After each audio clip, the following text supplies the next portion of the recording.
There we go. Now we're actually live at the Hive. Hey, everybody. Hey, everybody. Wait a second. Let's do that. Welcome to Live at the Hive, episode 24. I'm Dan Adelko. This is Courtney Castle. And Matt Stefanich. All right. So today we've got a full agenda. Oop, I keep messing with this. Don't mess with it. And I'll turn off the effects now. So the first thing today, I'm just going to do this. So here we go. So today one of the things we wanted to talk about, because this is something that has been actually for the last couple of weeks, we've been working on quite a bit, is actually creating a website funnel, which I think quite often sounds like it's a cold calculated kind of thing. Yep. And in fact, it's not. It's a way to we talk a lot about storytelling and like how do you tell a story with this content, whether you're B2B or B2C. Creating like that storytelling notion that you hear all over the place, and then the question is, well, how exactly do I do that? Yeah, for sure. Exactly. Yeah, and it's really the backbone, kind of, especially like Dan mentioned, a web development or really your whole marketing if you're looking at your communication strategy. And, you know, as people mention storytelling a lot, you'll hear a lot of really great marketers talk about storytelling. And it is actually a practical, like tactical thing. It's not just like a high level, like, let's all tell stories. So It is actually extremely important for your lead generation, especially if you're looking at building a website or revamping your website or anything like that. Yeah. If you have it doesn't really matter what it is. If you've got an e-commerce store, if you're reselling goods, if you're an affiliate, if you're a B2B marketer with a complex product, you have to really do the same thing, just in a slightly different way, obviously. Right? If your product is $150,000 versus $50 or $10, it's different. Yeah. Think of it as like a short story versus like the great American novel. You know, what kind of a sales cycle do you have? How much information does this person really need from you before making that decision? So, yeah. Exactly. So one of the things, and you know, one of the things we try to focus on this live stream is really like, you know, in the trenches, like how do you actually do this thing? Yeah. Instead of just, because you read about it and then nobody says. Very few people say, well, this is actually how you do it. They just tell a great story or you won't sell anything. Well, that's it. Yeah, tell a story, but what does that mean? How do I do it? I don't understand. So one of the things that we want to do is kind of go over how we create that funnel. Where do you get the content from? And there's a few easy ways to do that. And then how do you repurpose that content to make it presentable? And then achieve the goal of driving the conversation back to your website or to your landing page, so that you're kind of reintroducing your brand. Again, another one of the things we talk about is like at least 6 touches with a new lead for them to recognize who you are and build your brand, right? So I think one of the first things is, how do you begin mapping content into these flows? Well, I think ideally you have to find your content. For sure. Yeah, a lot of people don't realize they already have a lot of content existing. Typically what we'll do before we start creating is look at the obvious places like social media and your website.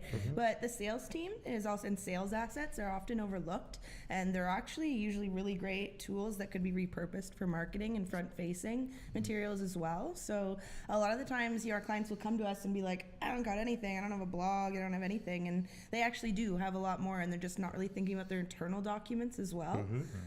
So yeah, kind of grouping together what you already have is probably where I would start personally before you go ahead and start creating new content. So hey, April. Okay, sorry, we were a little bit behind there on pulling up the comment stream, but we've got a couple of things here. I'll get to the comments later. Andrew, you can wait. Sorry, buddy. Nicole says hey, though. You have to say hey to Nicole. Well, yes, my wife. Hi, honey. Thanks for joining this live stream. It's a good thing my mom and my wife are on the stream today. There you go. There you go. Oh, and I'm going to create this Doppler effect. Watch this. This is pretty cool. Oh, no. We're streaming us, watching a stream of us. Inception live stream. We were talking about being hipster today, so that's this is it, right? Doesn't get any more meta than that. And by the way, Matt, congratulations on that beard. Oh, thank you. Thank you. It's a work in progress. I meant to actually mention that to you earlier. You know, I can't shave it off once I get back from vacation because it'll just be white. That's true. I think we're actually gonna have a live stream featuring Matt's beard. We should get all the beards in here. Get Andrew in here. Full beard. You know? Yeah. Well, Andrew's really beard and fro. It's a dual thing for him. But it's really the beard and the flannel. That makes it. There was a guy standing outside. I thought it was you earlier. Oh, really? I swear to God. Beanie pending soon. Absolutely. Yeah. I was like, is that Stefanich? I have no idea. Is that him? We are by Communitech. We are at the tannery. Dylan's saying these new effects are fancy. Yes, they are. And Dylan is saying he'd watch a beard stream. There you go. You know, whatever floats your boat, my friend. Yes, we should do it. And if you do it, we would have to do it from Settle.com. Clearly. Oh, absolutely. Yes, and we would No have question. to put an overlay, like low contrast filter over top of it. Yeah. Yes. For sure. And then we'll do a video of you guys driving away in like a convertible or something, and just Axle over our shoulder. yeah, Just something like looking that. into the Something distance. on your way to, on your way to Coachella. Perfect. And the circle is complete. Okay. Anyways, after that slight deviation of focus. Okay, so yeah, collecting your content. So just to get back to it, the first and easiest place to collect your content I always find is your email inbox.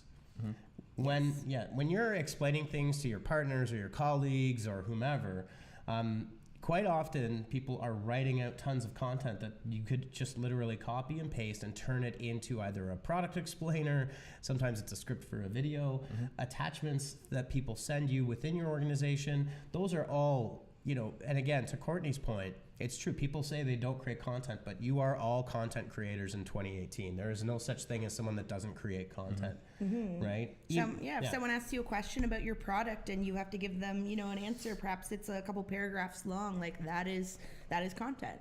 That could be repurposed into a social media post, or, perhaps it's an idea for, a little video you Even could the create. reviews on your page, everything like that can be sure. reused for content as well. Yeah. Absolutely. Your customer service desk will always have tons of FAQ material. They're always answering questions. And that can all be turned into really good stuff. So that's the first thing, is just hunt down in your shared drive, anything starting with your email inbox and search for attachments. It's a great way to kind of start that process and get it going. So yeah, get the notion out of your head that you're not a content creator, because regardless of who you are, I guarantee you that you are a content creator. You just don't call yourself that. And then the next thing to really kind of look at is, okay, now you've got all this content, crack open an Excel sheet or a Google sheet and just start creating a map. What's the title of it? Where does it live? What could you use it for? That is probably the easiest and least sophisticated, although we use it all the time because it just works, Yeah. right? It's also easy to share with other team members, because obviously, like if you're working in the digital space, some people are a little more tech savvy than others, but most everyone knows, how an Excel spreadsheet works. So it's great for just anyone on the team, whether they're technical, a copywriter, a designer. They can see their asset library, so to speak, from the get-go. And then once you do have this kind of list of assets that you already have, you can start picking out like where you're thin. Perhaps you cover one of your services in depth a lot, but another one of your services you don't really talk about or have a lot of assets around. So you can start to see kind of where your holes are in the story, so to speak, and focus on like that's where you would start creating new content. Absolutely. And again, you can repurpose and put things together and rip them apart. And then when you're in that Google sheet, whether you're working on it independently because you're a one-person show or you've got a larger team using Google Sheets, just get it all in there and then start to imagine a conversation with a customer, right? Just imagine what you would do if you were at a cocktail party and someone walked up to you and asked you what your business was doing, right?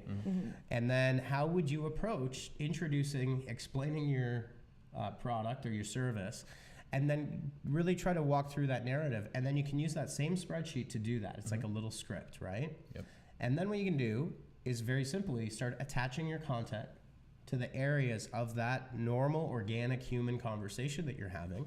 And again, this is low fidelity. This is like you don't have to be a marketing genius to do this. You don't have to have any experience at all. Yeah. You just have to know what you're talking about. Yeah, and if you're a marketer and you're on your team and perhaps you're not as close to the sales process, one of the things I like to do is that either, go to the entrepreneur, who is like the person who's the kind of face of the company, who's always speaking about it, who's always talking to people at those different levels, or the sales team, if your company's large enough to have like a sales team, and ask them just like, what is their chase process? Like when you talk to a lead, where do you start? you don't, like you said, when we equated to dating a lot, you don't go to your first date and say like, how many kids do you want? You know what I mean? Not Like if you want a second date. Yeah, you gotta start a little ways back. Or you're gonna get yourself into a whole lot of trouble if the answer is like 7. But you get me. You gotta feel it out first and start with, the pain points, really, what brought people there before you can get into like product detail or telling them about you. So absolutely. So and again, I think that the important thing to understand or to focus on or think about is if you're a one-person entrepreneur, you have every capability to do this just as well as a large, experienced organization, and probably even more effectively in a lot of ways, because entrepreneurs, whether you're a mechanic, or whether you have an Etsy store, or whether you're making cakes and pastries, it doesn't matter. But the person with the most knowledge and the most passion behind it can do this most quickly by themselves, right? So once you get to that point, and let me just, I'm going to just jump back here. Got Curtis and Dave join the live Curtis stream. And Dave. Hey guys, yeah. How's it going? Welcome. So now you've got your script about how you would introduce your product. And again, we're trying to build a natural funnel and a flow that would trigger via email or social media to tell your story to a lead from the first time you talk to them all the way to them being a customer and then keeping them as a customer. Once you have that laid out, you just create another column in your spreadsheet and just think about the best place. Where do you think that narrative would fit most effectively? Would it in an email, one-to-one, on a social media post, on a social media boosted advertising post, using a custom audience that would be your actual leads, so that picks up, and you're not just introducing that to people that don't know you. For sure, right? yeah. And in marketing terms, you guys may have heard of these terms that are like tofu, mofu, and bofu, like top of funnel, middle of funnel, and bottom of funnel. Yep. Lots of jargon. Marketers love jargon, but basically that is essentially what Dan's just explained. That is what that refers to, is that you want to give people information strategically at different levels of the funnel. And, something that's in a social media post would be much more high level. Like this person could be scrolling through their Facebook feed and may never have heard of your company, as opposed to someone who's receiving an email from you is on your subscriber list, who obviously knows you. So we can relate top of funnel, middle of funnel, and bottom of funnel to a relationship. So top of funnel is like the early days of dating. The middle of the funnel is a serious relationship, and the bottom of the funnel is marriage, right? So again, you don't want to give somebody a 180-page product specification when they're on their second visit, right? Yeah. They've just filled out like a general contact form, and you send them like the Yeah. the Here's all dossier my on your stuff, product. yeah. Exactly. You overwhelm them. So you create that flow and don't overwhelm them. Then again, so we go back to the sheet, and we've got a couple of templates that we can share to get people started on this. And then the next thing, so now you've got a list of your contents, you've got a list of what you want to say in summary, where you're going to share it. The next part is to figure out, what is the email going to read like? What is the social post going to read like? Yep. And what will the page on my website read like? You're saying Bofu is like marriage. She's going to use that in a future blog post. That's a good idea. Love it. Love it. So let's talk about then when people come back to your website. If you're leading them back to a page, so you send them an email, maybe they've visited the page. There are tools like MailChimp, ActiveCampaign, Aweber, Constant Contact, whatever your choice of tool, Marketo, Pardot. The list goes the on. list goes on. Whatever thing your drip, whatever one you're using, they all fundamentally do have very similar features. So it doesn't matter what platform you're using. You can really do similar things. And then you want to create pages on your website that will allow people to download that content easily and quickly that you've created. So maybe you've created an informational PDF. Maybe you've done an infographic. Maybe, whatever it might be.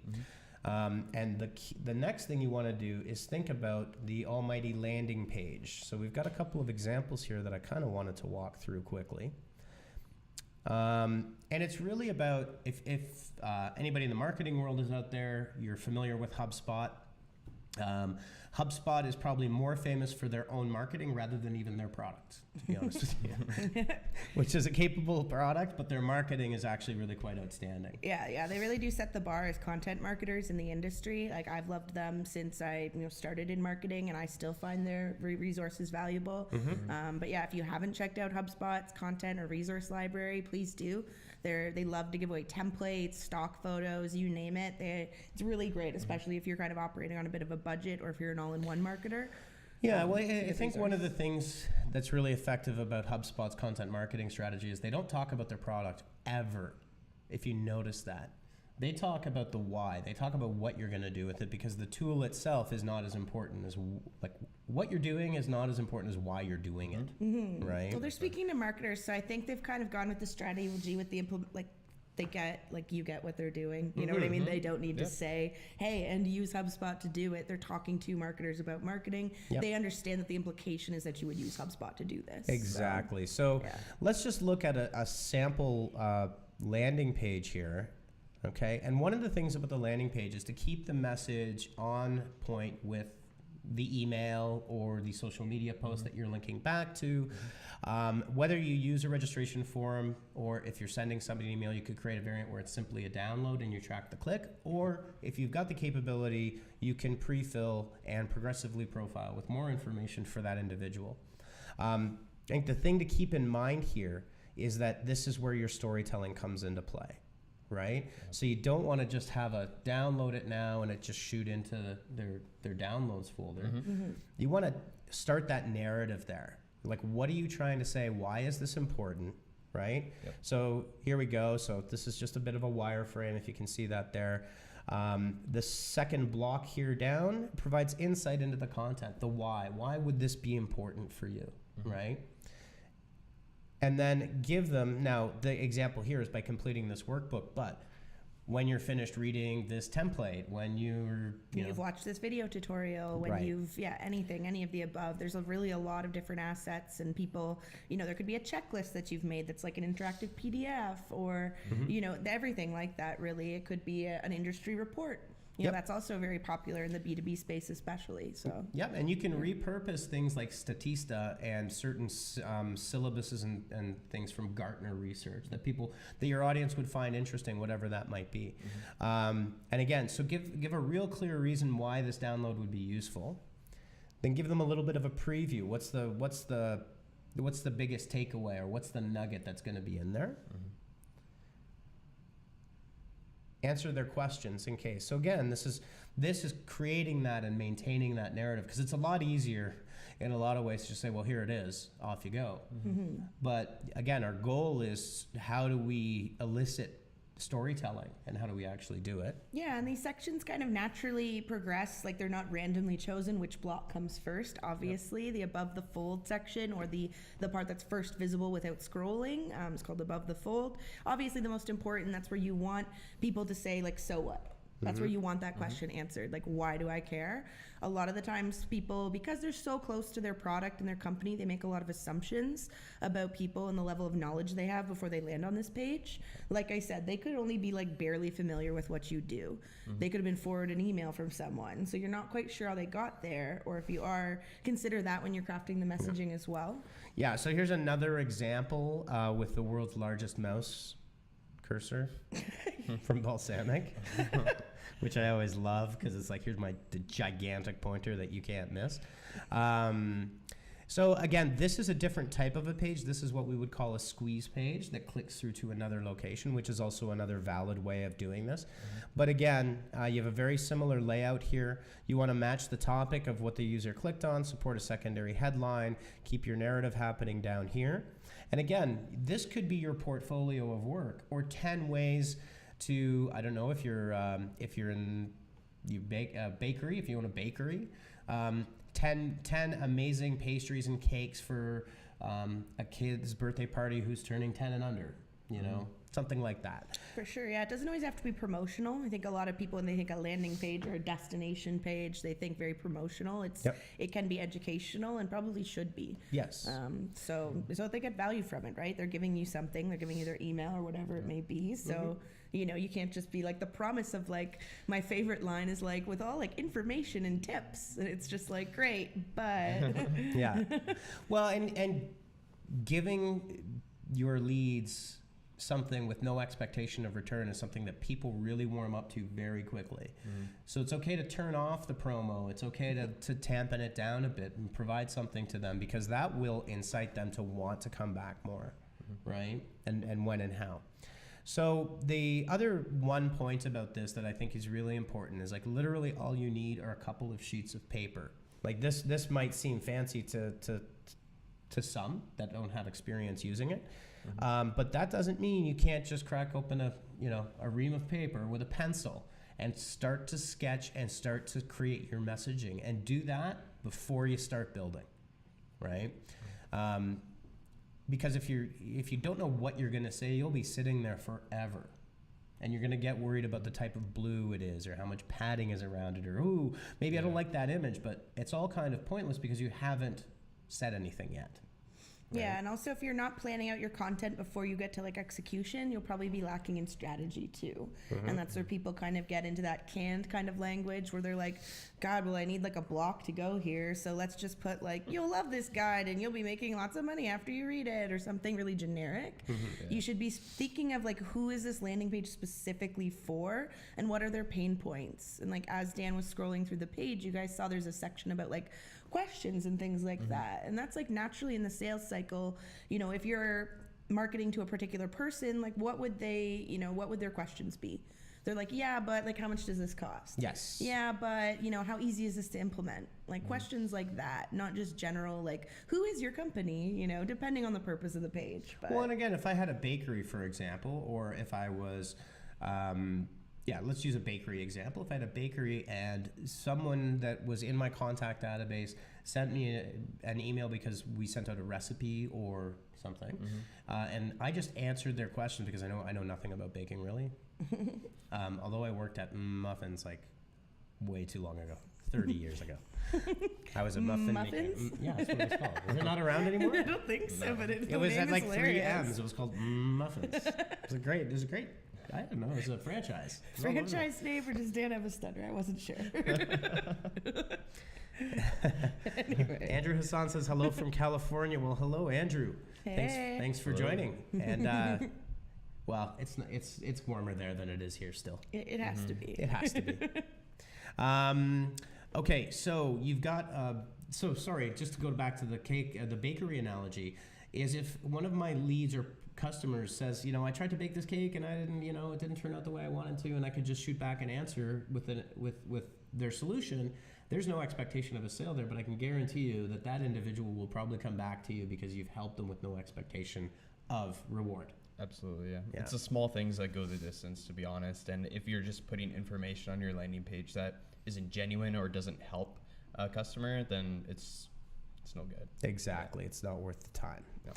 And then the last thing that we want to think about, once we've got all of that mapped out and created a couple of skeletons for some landing pages, and not skeletons, but templates, because once you get the basic messaging down for the way you want to lay out that page, wherever you're doing it, it's relatively easy in whatever system you're using, whether it's WordPress or Wix or Squarespace, or you've got a custom coded CMS or whatever it is, to duplicate those pages and update the URLs, and then you have a new spot to land to people, land your users to as well.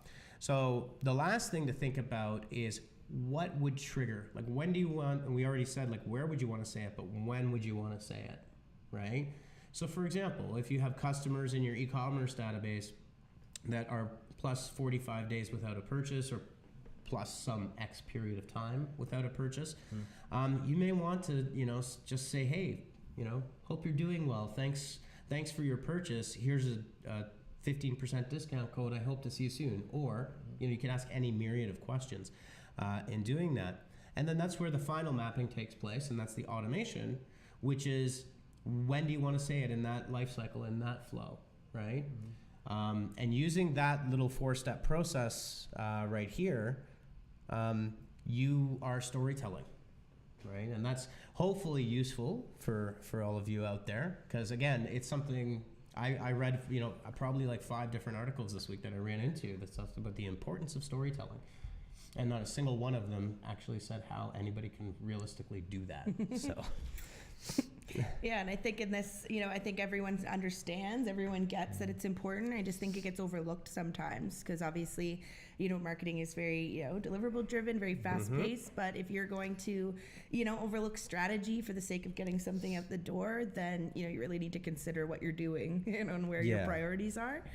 So having this story defined somewhere, whether it's a communication guide, like a document, or whether it's just in your asset library as kind of a referral that way. Either way, it's a good thing to have in writing, especially if you have multiple people on your team touching different elements, like one person writing social copy and another writing website copy, things like that, just to make sure that, the story is consistent. Yep. Yeah. Absolutely. All right. Well, we're not bad in terms of our time. We blow right through that 10 minutes. Well, sometimes it's harder to get it all in there, and you think it's going to take 10 minutes. But, and so, Courtney, this is Courtney's. We'll call it Courtney's. We'll call it. Oh wait. This is Courtney's choice. Do we want to do PR and influencer summary and then dive into it next week, or how do you want to? We can just do it. We could just do like a summary. That's fine. We can talk a bit more next week. I just kind of want to give like a teaser for next week's discussion, perhaps. Yeah, maybe give it like how to set up your influencer marketing program. Yeah, but we just wanted to chat a bit. Matt and I, Matt's our public relations specialist, in addition to doing some of our digital marketing. So he and I kind of head up the PR programs. And sometimes we get odd questions like PR, isn't that kind of like an industry unto itself? And like, how does that fit into the digital marketing umbrella? And we've been doing a lot of kind of talks lately with different companies and at some local schools in Waterloo region, just about social media marketing. And it's really kind of blurring the lines. Social media used to be this little umbrella by itself, like everyone. We kind of mentioned it a couple times in the past that social media and PR and influencers like all kind of overlap each other now, very much like a Venn diagram, so to speak. So, when we do put together our PR strategy, we're using it to support these other programs and other activities going on. So one question we get asked a lot is about like when these companies have people who support them and these influencers, like where do you get them from? Like you're not just randomly going to their website and grabbing like their contact email and like emailing them hoping that they might email you back. There's actually some really good tactics that you can use to find influencers who are already naturally and genuinely engaged with your brand. So that's kind of, I just wanted to point out a couple tactics for you guys today. If you are looking at like your social media channels limping along and you're not getting a lot of growth and you're like, how do I leverage these partnerships? Or if you have a product and you see other people in your space having influencers posting on behalf of them, it's like, how do I get there? Like, how do I do that? It's really, there's a couple of basic places. I'm sorry, I have to interrupt. What? I'm the social media manager here. What's up? Brandon Shoemaker says, irrelevant to the beekeeping you do here. Woman in the middle, your shirt is on point. 10 out of 10 would wear. Bam. Good stuff. There you go. Thanks a lot, Brandon.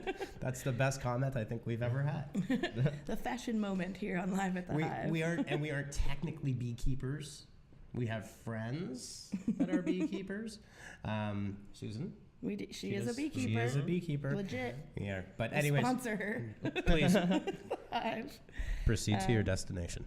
Go ahead. Yeah, so influencer tactics. My first favorite place to look is in my social media analytics. Twitter does a lovely job in their insights where it will tell you the top largest accounts that have mentioned you within certain time periods. So if you haven't looked at that metric, for sure go into your Twitter insights and your analytics, and it will literally just hand you like the top 5 people who have engaged with you in the last month. And you should start building up kind of a list and keeping track. You shouldn't really bite it off as like, I need to have 20 influencers next month or 20 PR partners. It's really a long-term strategy for sure. I think it's really key to find these influencers as you go along and start building the relationship with them right from the get-go, rather than, like you said, just going out there and being like, okay, I need 25 influencers by the end of this week, and you're not really forming a relationship with them. You're not like building engagement strategy or anything along those lines. Yeah, you would most likely end up finding the wrong types of influencers if you were trying to just shove as many into a pipeline as you could. And the world of influencers is a little Wild West at the moment. There are great influencers. There are also shady influencers. Actually, it was P&G and a bunch of other big purchasers that they are spending millions on influencer relationships. They've actually begun auditing the influencers that they now they're paying directly, right? So I don't think you should necessarily edit that, but to that point, I think it's really important to find the influencers that are around your size and that want to work with you and that are hungry and have hustle and all of those things. And if you can get a more prolific influencer on your side because they love the product, then you're winning.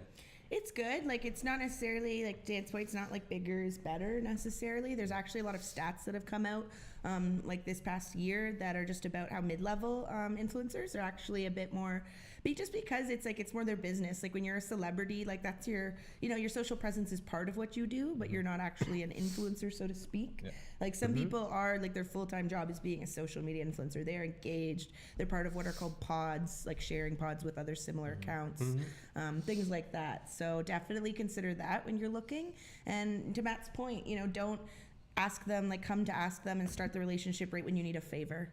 Like start the relationship, get to know them, give them some social media engagement, like community manage with them. I think it's important too to kind of underline it being a natural process. Like you don't just pick the influencer and message them right away and give them a proposal like, hey, like share this, I'll like you share that. No, like just naturally engage in their content, leave a comment, reply, retweet, quote retweets, also a really good one as well.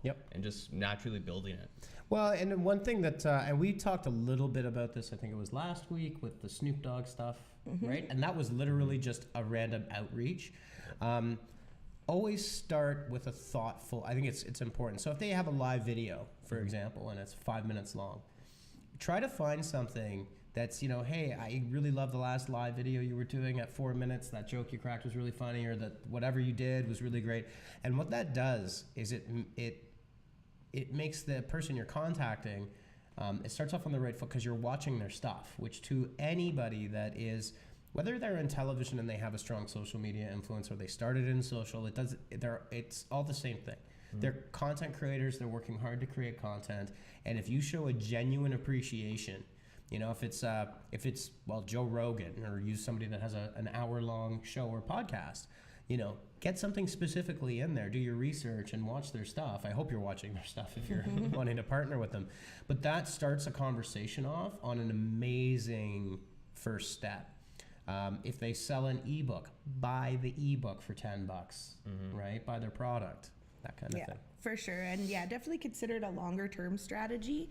And from the same perspective, how like PR kind of comes into play is that PR, like obviously it's great for many reasons. It's great for brand building, it's great for backlinks, but it can also be great for your influencer program as well. If you see influencers, and not necessarily an individual, but also like publications and things like that are picking up your PR releases, then why not reach out to them? Like if you are doing a wire release, that is automated and things like that, but follow up, see where your release was picked up, see who retweeted it, things like that, and then just reach out to them or just start the conversation organically with that intent. I would not, I hate when people are like, oh, don't shoehorn your influencers into your campaign and be like, oh, I need 10 influencers by next week. Because that's not realistic. That's not how it works. But to Matt's point, Dan's point, it's a relationship. So start now, and perhaps 6 months from now, you might have 5 or 10 influencers that you're working with and that are loyal to you and are on brand too with what you're trying to do.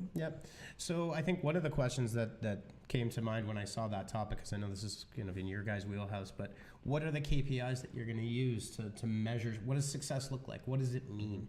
And how are you gonna track that? What are some of the things that you guys look for when you're doing that?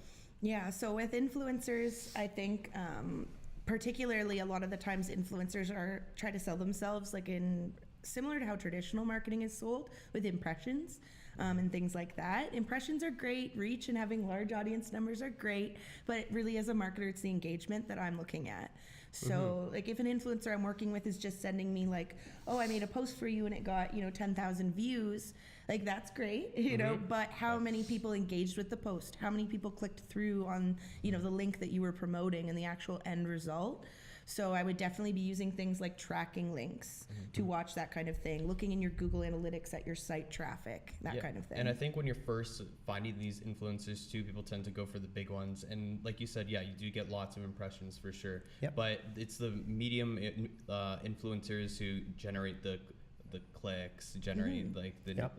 You know what I mean? The leads. Yeah, like think about if a celebrity posts about your product and like, yes, okay, you get a large visibility, but if someone in that particular niche were to post about it, like those are more qualified. So like niche influencers are typically what everyone's speaking about right now. Yeah. And getting people in your particular area who have people who are genuinely interested, not just kind of, looky-loos being like, oh, cool, what's this celebrity talking about or whomever. So we don't often talk about our clients, but I do want to bring up one of my favorite people in the world, but Food Cycle Science, the Food Cycler, we work very closely with them. Go check it out, Food Cycler, nofoodwaste.com. But one of the things is, for that particular product, we had some outreach with Canadian cooking host and personality. Yeah, an eco-journalist. It was totally natural. We were just, we actually alerted, that they were featured on a show. On the Marilyn Dennis show. So it was a great little feature, totally organic, totally unsolicited. And, there are two options really in the PR world. You have to act quickly. Like either you sit and say, great that they featured us. Or you could find out who this person is, reach out to them, thank them. First of all, they gave you a free shout out, which is actually quite valuable when you're talking about like television as well, right? So it's actually quite a free piece of media they've given you. And, if they're already naturally interested and know about your product, like it's just, they're basically handing it to you and it's like, well, let's do something together, but from like a community building perspective, not like like we said, don't jump down their throat and be like, oh, do this favor for me right away. More from this person is on point. They're trying to, they have the same goals and the same mission as the company that you're working with.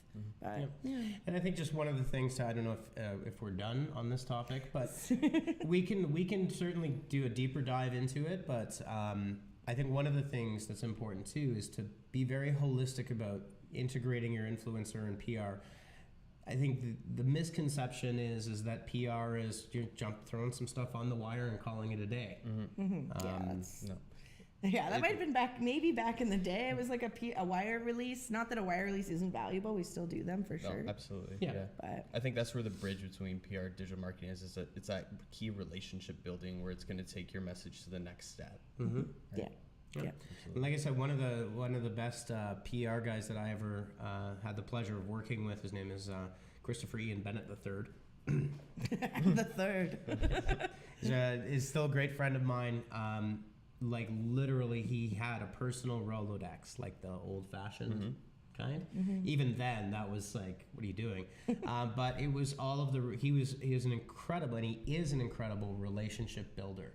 And so he was able to pick up the phone or shoot an email off, and he just had relationships all over the place. So if we wanted to get into the Vancouver Sun, we could do that, right? And it was all just friendly, like, hey, how's it going?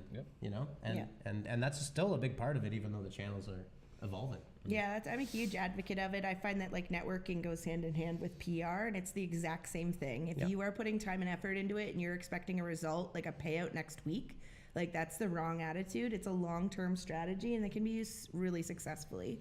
Like perhaps someone you meet today, you foster a genuine relationship with them, and maybe 10 years from now they help you out and open an opportunity or something like that. It's not necessarily like an instant gratification kind of a situation. It can be disheartening, but I think that it's a great long-term strategy complement to the shorter-term things you can do. Yeah, absolutely. Okay. So now we are at What's new? Alrighty, we got a few things, but leading off, we got Google updates their search algorithm. So it's the brand core search algorithm, and they released this last Monday on Twitter. Basically, it's going to be rewarding sites through the algorithm that haven't yet been rewarded, and Google basically says it's going to continue to improve the overall site quality and of the search engine. Yeah, that's right. So always one of our favorite topics, and always something that's always been of great interest to me personally, is I love search. It's a very complicated thing, but it's really neat. So yeah, this broad update only happens a couple of times a year. It's actually confirmed in this thread here that we've got up on the screen. Amusingly enough, Danny Sullivan, not amusingly, but he actually founded search engine Land, and now he works at Google. So he's actually what Matt Cutts, if you're familiar with Matt Cutts, in the world of SEO, he was the liaison to the public from Google on the inside, and that's now Danny Sullivan. So it has been confirmed that, so there's a focused update almost daily, and that's Google Caffeine, so that stuff happens. But these broad updates, these broad algorithmic core updates only happen a couple of times a year. And what Google has been explaining, and there's tons of threads about this, so SEOs are very, you can see, talkative about this, and that's only the one thread. Is that this is not, if your search rankings have dropped, or this one is much more about rewarding sites that were not being rewarded, but that were passing all of the right signals, right? So, what Google says is, well, there's not much you can do except improve your content, which is what they will always say. Google will never say anything more than that. Just keep working on that great content and you'll be rewarded, right? I think one of the things that's important is for you, if you're in, and it doesn't really matter because app downloads are also really often search driven as well. But what you can see here up on the screen right now is of what's called the SERP volatility for the last 30 days. So that sounds fancy. This is from SERP volatility. Well, the search engine result page, they can be really volatile and jump up and down and change, and people lose their minds because their businesses can be affected by it. And so what this tool from Sem Rush, which is a great tool, is called, this is the Sem Rush Sonar. So you can just Google Sem Rush Sonar. And what it does is they're measuring via their index through a number of categories listed over here on the side, right? But number one, what is the amount of volatility for your category? So look at news is at an 8.5, right? And it still is. Overall, that's at 3.8, so that's like, you're good. That's nothing crazy, but look at what was happening a couple days ago. Home and Garden 5.0. Yeah. Home and Garden. It's a seasonal thing. Yeah. But when you have sports being at 8.5, so there's a couple of things that you can kind of glean from this. I guarantee you, and Google has been ducking under the radar of all of the Cambridge Analytica, fake news, how much info do you have on us, that as you can see, the news and sports categories have been very volatile, so they are purging a lot of stuff. Absolutely. So if you're seeing, but I think the point about this that's important is if your business, well, almost always, if you've got a good search footprint, search will be one of your top lead generators or revenue generators. Absolutely. That's kind of always the truth. So if you see a lot of volatility in your rankings, or if you've been de-indexed, or if you have something, and it's happened recently, well, guess what? You were part of the broad core algorithmic update. And you either have to adapt and make changes, but you should be tracking using this tool so you can see what's going on. For sure, and you can see the results of some of that, like where if you're like, oh, I need to check this, where should I check it? Like look in your Google Analytics, look at your organic search traffic, see where that's coming from. Organic search traffic can be, we've seen it be the number one lead driver for a lot of clients, B2B and B2C. It's very important, and it's also something that you can do as a marketer. It doesn't require ad spend. Yes, it does require resources. Like you can do search, obviously, but from an organic perspective with your rankings and just improving your site content, like that's something that should be iterative, that should just be part of your process. But yeah, that's definitely something you could a simple thing to double down on if you are kind of limping along or if you've been deranked recently. So yeah, well, even if you see if you're not tracking your search engine rankings because it's not a priority for you, one, start doing it. Two, if you're seeing something major happening, you should really, with your main domain, maybe your core keywords, then you know that you've got some attention to be placing on search and the quality and the health of your site. Brandon Shoemaker said that's a spicy chart. It is pretty spicy. I definitely agree there. It's pretty. I might even go so far as to call it slick or even sexy. Sem Rush is really great. It's a great tool. It actually has a ton of free. You don't even need anything an account with them to watch this. Their free tools are really useful. Oh yeah, and the other thing I wanted to mention on just this one here is, again, Google Mobile first. You can see that mobile is actually, if you were to dig into this, the mobile rankings were affected more than the desktop rankings, which is in line with Google Mobile first. And again, think separately about your mobile presence versus your desktop presence. Yep. If you're thinking, how can I improve my website as you're listening to us and being like, crap, I got to think about my website. Think about your mobile presence. If that is something you have not considered at all, another kind of a, Dan hates the term, but like low hanging fruit, like a simple kind of a, No, that's a very but synergistic saying that I like. Some of my favorite business speak terms.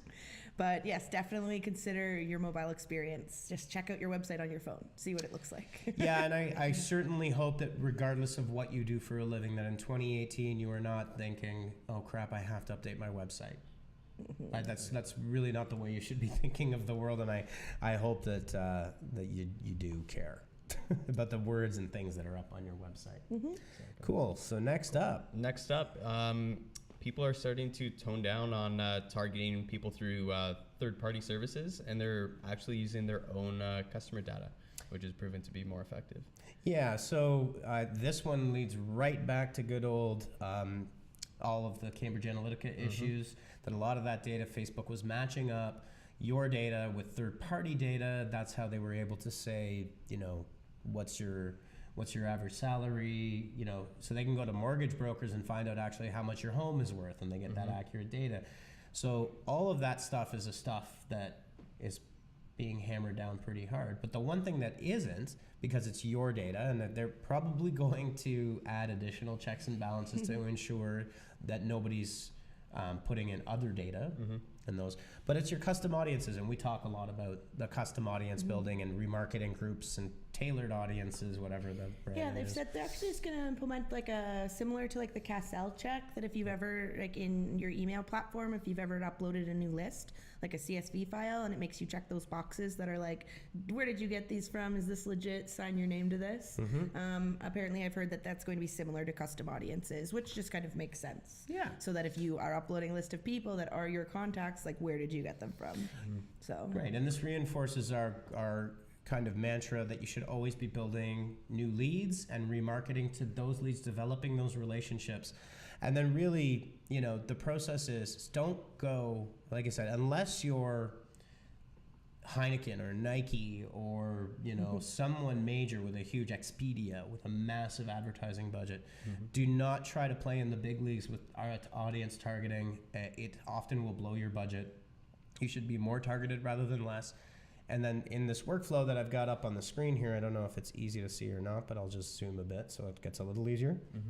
This is really what it is. Prepare your data. There's a template on all of the platforms. You can export your customer list, import it into that template, upload it.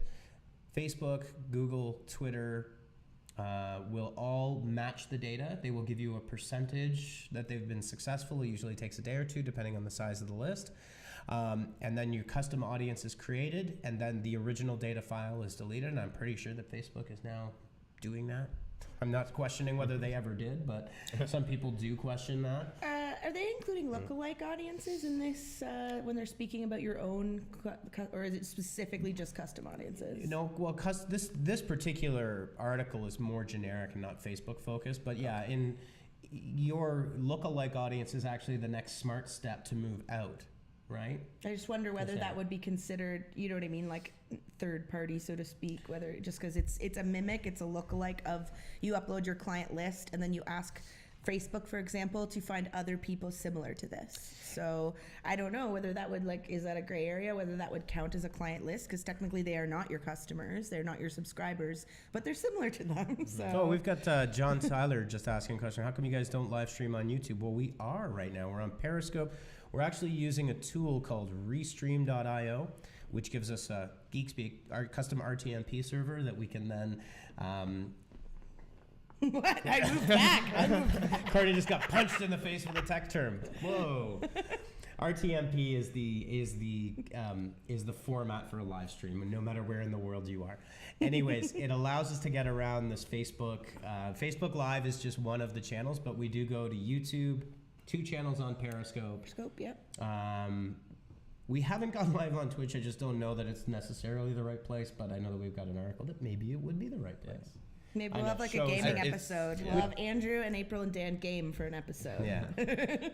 Yeah. And Kelly's Gearing is saying that B looks like it's from Invader Zim. Well, guess what, Kelly? You're the only person that has ever made the connection. It is, in fact, truly inspired by Invader Zim. You are so happy that someone's recognized No, it's true. And there's an early version. There's a very early version, an older version, where it's actually even more. So the bee has been gentrified. It is now consumable by all people, not to look a little weird. There is a version, and I promise you I will post it up, of, the genesis of the story is that back in 1999 and 2000, when I used to talk about social media and like just digital marketing, like using the internet for things, people would look at me and like their eyes would cross. They would they would collapse. They would walk away. They would cry. They didn't know what the hell I was talking about. It was a really, really difficult kind of life that I was living for many years as a software developer turned into a digital marketer. So anyways, my friend Fraser, when I lived in Vancouver, we used to talk about Invader Zim all the time. And he is an amazing artist. And he made me this bee, but its mouth was stitched shut and its eyes were like going 2 different directions. And the antenna, I think, was originally as if someone had, like, the minute you said digital marketing to somebody, it was like you punched them in the face and they were confused. And that was the original. Now Benny B is the bee next door. Right? Yeah, but now he's happy. He's mainstream B. He's mainstream B. He's mainstream B. So anyways, that was a really long explanation for one simple comment. But you got super excited. I get very excited about people getting those references, so thank you, Kelly. That's much appreciated. And Andrew and April are down for a gaming episode. You guys pick a game and you will live stream to Twitch that day. I want in on that one too. Why? Okay, fine. Matt's in on it too. I don't want. We can game and talk about digital marketing at the same time. That's what I mean. So we got. I mean, there's a couple. Overwatch would be badass. What do you want to play, Matt? I'm down for anything. Overwatch is good. I mean, Zelda Breath of the Wild is an amazing game that I don't even know how far I am into this thing. It's like I still haven't never beat ending. it. I don't want to beat it. Not yet. Are you playing it? Yeah. I man. beat Here we everything. go. I just have to, yeah. Episode's over. We're just going to talk about video games. Kristen and I are just going to play Mario Kart, right, Kristen? Yeah, so Zelda Breath of the Wild was like, every time I do something, I just finished Eventide Island. Have you gone there? No, but I've seen it and I really want to try it. But there's a DLC hard. like that too. It's the... Took 2 weeks. Took me 2 weeks to figure it out. There's a ton of tricks in it. Well, basically what happens, okay, so let's totally just wrap this. You're Zelda and you go to the island and then one of the Hyrulean gods takes away all of your belongings and you have nothing. The first trick is but you have to be careful. I have to go back and redo it. You can drop some of your weapons and then you'll have weapons and stuff. You can do weapons, bows, shields. I've seen this, Okay, but the problem is if you use a good weapon, it gets taken away from you when you complete it successfully because you get all of your other stuff returned. Mm-hmm. So I gotta go back and do it, but it took forever. Anyways. This happened. I brought this on myself. This happened. Always done for a good game of Mario Kart 8. I can bring the Switch in. The Switch, the Switch will hook bring right. both in. There you go. The Switch will hook right up. Yeah, we could put both on here and do head to head. We got all the streaming equipment in the world. Skyrim. Yep. Oh, Brandon, would you be willing to do a team up with Nicolas Cage and have him say, "Not the bees, except these"? Brandon, wherever you're from, thank you for these comments. These are probably the most. Yes, absolutely. I would do anything with Nick Cage. I love him. You know what the best Nicolas Cage movie was? What is it? Con Air or The Rock? Okay. Tell me which one. My favorite was Lord of War, but you pick. Lord of War was really good. It's a pretty Lord of War, I love movie. Lord of War. That's very, very true. Yeah. So. Have you not seen Con Air? No, I have not. Con Air is an awesome Nicolas Cage movie. You've seen The Rock. Yes. Yeah. Yes. Sean Connery. Yes. Yeah. Yeah. The prison. John Yeah. Cusack. Yeah. Like many years ago. Yes. Yes. Unfortunately, Nicolas Cage always gets in trouble with his taxes or something. I don't know. I keep hearing about that stuff. Anyways, moving right along, you should be using custom audiences and lookalike audiences. And I don't think, but we would have to confirm, I don't think lookalike audiences, because my understanding of the lookalike audiences and who knows what's happening under the hood, is they're taking the demographic data, matching with the data that they have and not third-party data. Okay. Yeah. Third-party data was only coming into play for premier, like enterprise partners that were spending a ton of money. Okay. And through their audience targeting features, like if you were to say income level or profession and that kind of thing. Okay. So there you go. What do we got?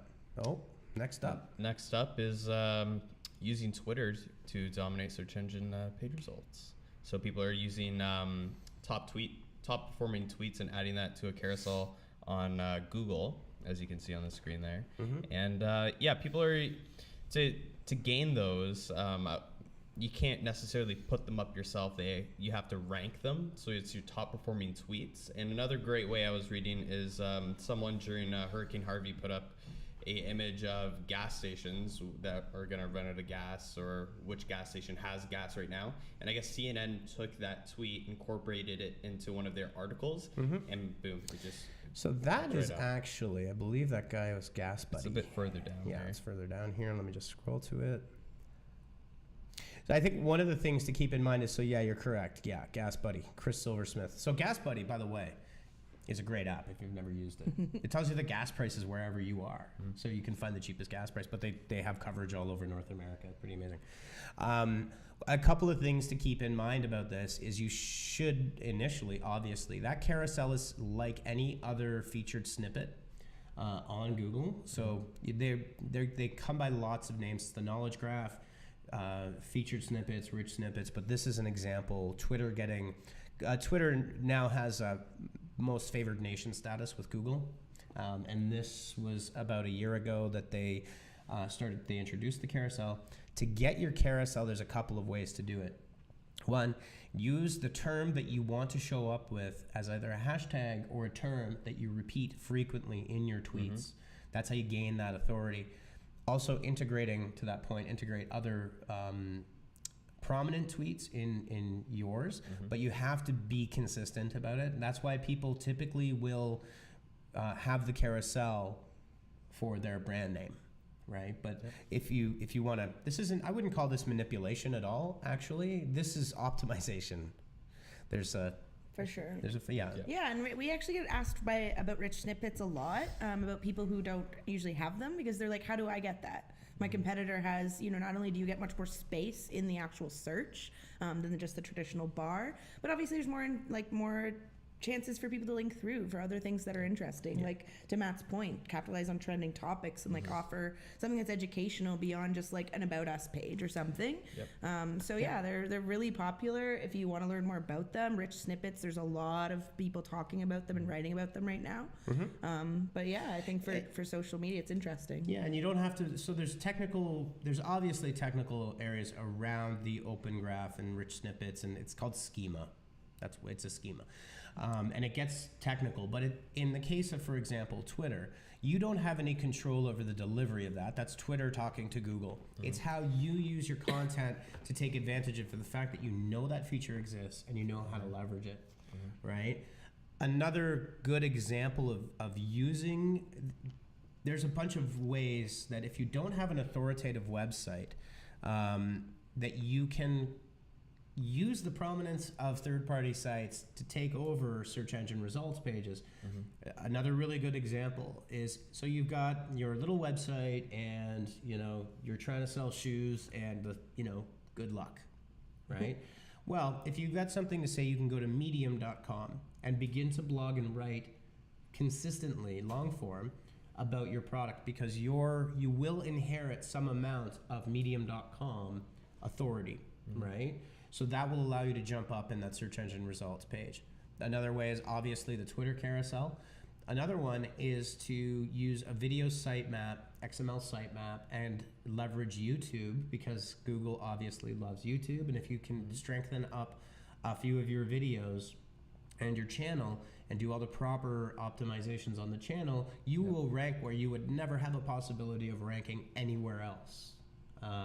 So those are just a couple of examples, but it is always a great strategy to use these kinds of techniques and be creative with how you do it. So it's a really good piece of advice for sure. For sure, yeah. And to the Twitter rich snippet, it's like it'll naturally happen for you if you have a solid hashtag strategy. Like to Dan's point, and you don't just randomly add your hashtags with like, oh, what am I thinking of today?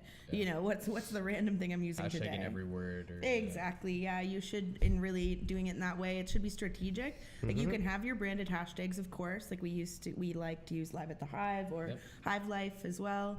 But then we also have like hashtag SEO or hashtag social media marketing, and using them consistently so that it recognizes you as an expert on the topic and not just someone like posting one random tweet about it. So. Well, and keep in mind, there's a lot of people that are interested in topics, both on Instagram and on Twitter, that will follow specific hashtags and look those up on a regular basis, right? Yeah. So you could be talking about your potential customers, but also peers in the industry to help build your prominence and help develop those influencer partnerships. Yeah, right. Exactly. Yeah, and it's if you're not doing it, you can't see the results of it. Like it should be done consistently, but like you'll get also just the random wins. Like the time you used the coconut crab win when you got featured in Twitter Canada's story because we were working for one of our clients, and Matt leveraged this coconut crab trending hashtag that just trends will happen just randomly, and if you're not watching and if you're not on top of that, then you won't be the one to capitalize on that. So specifically on Twitter, for example, watch what Twitter is publishing in their stories and find the most, because those stories stick around for a bit. They don't just go away. Yeah. So if you see something that is trending in a certain type of Twitter story, get on it, and you can add to it. Yeah, absolutely. Yeah, if you're a community manager or a social media marketer, you should be checking in on that trends bar every day and make sure it's set to, we're here in Waterloo, so we set ours to Toronto. Typically will default to like an American setting, but you can make them specific to your area as well. So or not if you don't want to. I mean, you can just also cater them to your page too, and those work great as well. Like you can get some pretty good trends and recent trends as well. Like once you get catered tweets, absolutely. Sure. Well, it's 1 hour and 3 minutes, and now it's 5:13. Everybody's gone from work now. Courtney was late.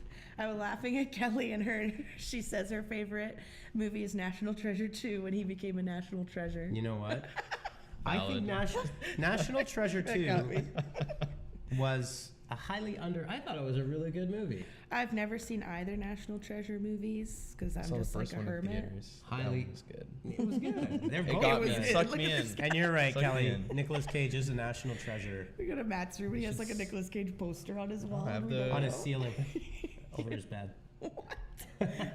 And on that note, I think we are out of here for another successful. This is week 24 weeks concurrently, and we haven't missed a week. For sure. Now I have to teach somebody else how to do this whole schmozzle over here.